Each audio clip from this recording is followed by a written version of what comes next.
Hola, hoy vamos a ver cómo quitar sonidos y vibraciones al tocar pantalla en Samsung Galaxy S25 Ultra.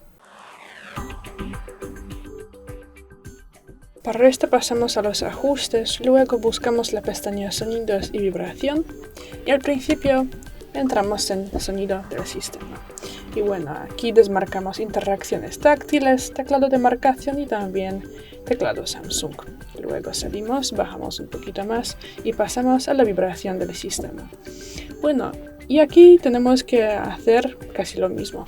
Pues aquí desmarcamos interacciones táctiles, teclado y también gestos de navegación aquí. Y ya, es todo. Gracias por ver el vídeo, déjanos un like y suscríbenos. Hasta luego.